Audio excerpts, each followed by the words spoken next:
बिस्मिल्लाहिर्रहमानिर्रहीम। बोलते कालम के साथ मैं आमिर रज़ान। और अमेरिका दूसरी मरतबा वही काम कर रहा है जो उसने पहले किया था, यानी ईरान के साथ एक तरफ मुज़ाकरात शुरू किए और दूसरी तरफ उसने अब्राहम लिंकन को रवानगी का आर्डर दिया था कि जाओ और जाकर खलीज पर कब्जा कर लो। और उसके बाद अब दोबारा जब मुज़ाकरात की बात चल रही है, डोनाल्ड ट्रंप खुद कह रहे हैं कि मुज़ाकरात कर रहे हैं, तो पेंटागन ने 3000 पैराट्रूपर जो कि 82 एयरबोर्न के रुकन हैं, उनको मरने के लिए ईरान में उतारने का प्लान बनाया है, यानी उनकी तैयारी शुरू कर दी है। और ये खबरें जो हैं इस वक्त आलमी मीडिया पर सरे फहरिस्त हैं कि क्या अमेरिका हमला करके ईरान के न्यूक्लियर जो असासे हैं, यानी वो अफजुर्दा यूरेनियम जिसका इस वक्त पूरी दुनिया में शोर है, 400 किलोग्राम वजन है, 10 के करीब एटमी वॉरहेड बनाने के काबिल है, उसको अपने कब्जे में लेगा। और कब्जे में लेने के बाद जो है अगले मुज़ाकरात के लिए बातचीत शुरू की जाएगी और ईरान इसमें रजिस्ट नहीं करेगा। ये पेंटागन और इजराइल का ख्याल है, जिनका पहले ख्याल ये था कि शायद ईरान में अगर आप रजीम ख़त्म कर देंगे तो उसके बाद ईरान रजिस्ट नहीं करेगा और रजीम चेंज हो जाएगी और अमेरिका की मन मर्जी का बंदा जो है आकर बैठ जाएगा। दूसरी बात यह है कि शायद अमेरिका ये पैराट्रूपर्स जो हैं ईरान के उन जज़ायर पर उतारना चाहता है जिनमें काक भी शामिल है, जहाँ से तेल की बड़ी सप्लाई जो है वो ईरान को चीन को दी जाती है ईरान की तरफ से, वहाँ पर भी अमेरिका जो है वो काबज़ हो जाएगा। इस तरह से चीन के लिए तेल की एक और रसदगाह जो है उसको बंद कर दिया जाएगा। पहली रसदगाह वेनेजुएला है, लेकिन इस मामले में चीन जो है वो अब सामने आया है और उसने फौरी तौर पर उसके वज़ीर ख़ारजा ने कहा है जंग बंद करो। ये बिल्कुल इसी तरह से उंगली दिखाकर ये कहा गया है अमेरिका से कि जंग बंद करो, नहीं तो हम तुम्हारे मुकाबले खड़े हैं। क्योंकि अब ये चीन के लिए किसी सूरत काबिल बर्दाश्त नहीं कि उसकी 90% तेल की ज़रूरियात जो ईरान से पूरी होती हैं और कारग जजीरे से ही वो ऑयल वेसल्स जो हैं जाते हैं चीन की तरफ, जहाँ पर चीन अपनी तवानाई की ज़रूरियात पूरी करता है और उस पर अमेरिका काबज़ हो जाए। ये पैराट्रूपर जो हैं यूरेनियम लेने जाएंगे तब भी मारे जाएंगे और कारग में उतरेंगे तो तब भी मारे जाएंगे। यूरेनियम लेने जाएंगे तो ईरानी पासदारान इनकलाब इसकी पूरी तैयारी कर चुके हैं। 3000 का फिगर उनके लिए कोई बड़ा फिगर नहीं है जिनको मारा जा सकता है। इनका ख्याल है कि इसके एक दायरे के अंदर, एक बहुत बड़े दायरे के अंदर बहुत सारे जो हैं हमलों को किया जाएगा और उसमें जो है हेलीकॉप्टर्स और जहाज़ जो है इस्तेमाल किए जाएंगे और एक शदीद बमबारी की सूरत में एक बिल्कुल प्रोटेक्टेड सर्कल बनाया जाएगा।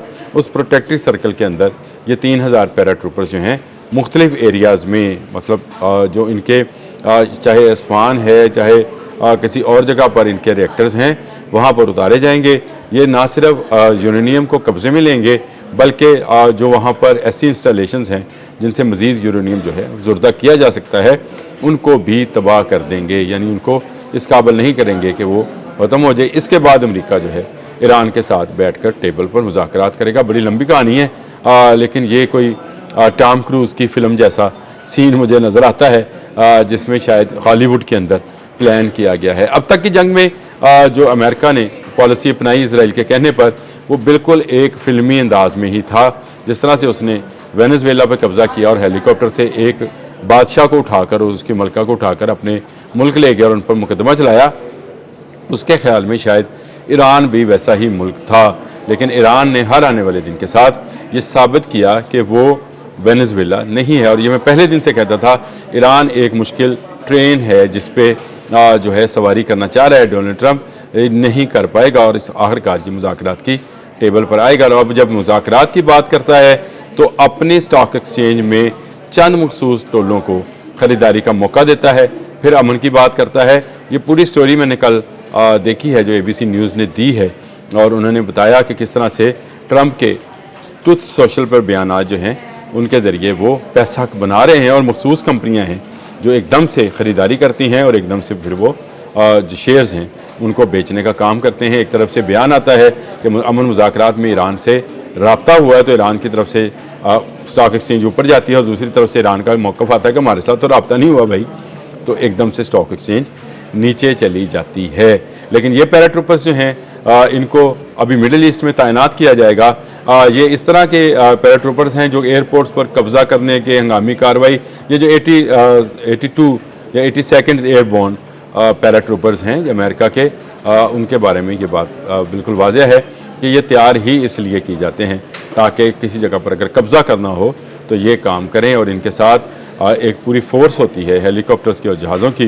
क्या ये काग पर कब्ज़ा करना चाहते हैं या तेहरान पर कब्ज़ा करना चाहते हैं, या ये एटमी रिएक्टर्स जहाँ जहाँ पर हैं, नतंज़ में है या स्फान में है या किसी जगह दूसरी जगह पर भी है, उन पर कब्ज़ा करके उस एटमी मवाद को कब्ज़े में लेना चाहते हैं जिससे 10 एटम बम जो हैं बनाए जा सकते हैं। और ये एक बड़ी मैं समझता हूँ खाम ख्याली है अमेरिका की, डोनाल्ड ट्रंप की, कि इस तरह के ट्रूपर्स जो हैं वो उतरेंगे, कब्ज़ा करेंगे और वापस आ भी जाएंगे। उतरेंगे ज़रूर, कब्ज़ा भी शायद उनका हो जाए, लेकिन वापस नहीं जाएंगे क्योंकि पासदारान इनकलाब इसके लिए ऐसी तैयारी कर चुके हैं जो कि एक ऐसा सरप्राइज़ होगा अमेरिका के लिए भी और अमेरिका के इत्तेहादियों के लिए भी कि फिर इसका कोई जवाब जो है किसी के पास नहीं रहेगा। ईरान ऐसा जवाब देगा इसका कि तमाम पैराट्रूपर्स जो हैं उनके फिर तबूत ही मांगे जाएंगे कि हमें इनके तबूत वापस कर दो। अमेरिका फिर गलत अंदाज़ा लगा रहा है। अमेरिका पहले भी पेट हेग्सेथ के कहने पर, वज़ीर जंग जो हैं, सेक्रेटरी वॉर जिनको कहा जाता है, उसके कहने पर इस जंग में गया, जो कि एजेंट है इज़राइल का, और दूसरा डोनाल्ड ट्रंप का दामाद जो कि ख़ुद भी जो है इज़राइली एजेंट है, उसने इस जंग में इस डोनाल्ड ट्रंप को धकेला है, जिसने बिना किसी इजाज़त के इस जंग को शुरू किया है। और अब जंग ख़त्म होती है तो इसको ख़ुद भी जो है अपनी सियासत से जो बेदखल किया जाएगा। ना सिर्फ बेदखल किया जाएगा, हो सकता है इसको फांसी भी दी जाए। इस पर मैं ज़रा देख लूँ कि इसमें सेनेट में किस किस ने इसकी हिमायत की थी इस जंग के लिए। क्या इसने हिमायत के लिए किसी से कहा भी था कि नहीं कहा था? इस पर मैं अलग से व्लॉग करूँगा कि क्या इस जंग के बाद डोनाल्ड ट्रंप को फांसी होगी। लेकिन इस वक्त जो सूरत हाल है इंतहाई तशवीशनाक है। पैराट्रूपर्स जो हैं वो तैयार किए जा रहे हैं। दूसरी तरफ पासदारान इनकलाब जो हैं हर आने वाले दिन के साथ एक नया सरप्राइज़ दे रहे हैं। इन पैराट्रूपर्स को भी पहली मरतबा ऐसा ही सरप्राइज़ मिलेगा कि कोई वापस एक भी वापस जाने के काबिल नहीं रहेगा। ईरान ने इसके लिए बहुत लंबे अरसे से तैयारी कर रखी है। ईरान को पहले से पता है कि इस तरह के पैराट्रूपर्स कार्रवाइयाँ जो हैं वो की जा सकती हैं। और ये वेनेज़ुएला के बाद ईरान ज़्यादा चौकन्ना हुआ और ईरान ने ज़्यादा बेहतर तरीके से अपने हिफाजती हसार जो हैं उनको बना लिया है। जो इनका ख्याल है कि वो एक हिफाजती हसार ये खींचेंगे, ईरान भी खींच चुका है। काग हो, तेहरान हो, अस्फान हो, हमशेर हो, कहीं कहीं जो कोई भी इलाका हो, उस इलाके में जो पैराट्रूपर उतरेगा वापस नहीं जाएगा।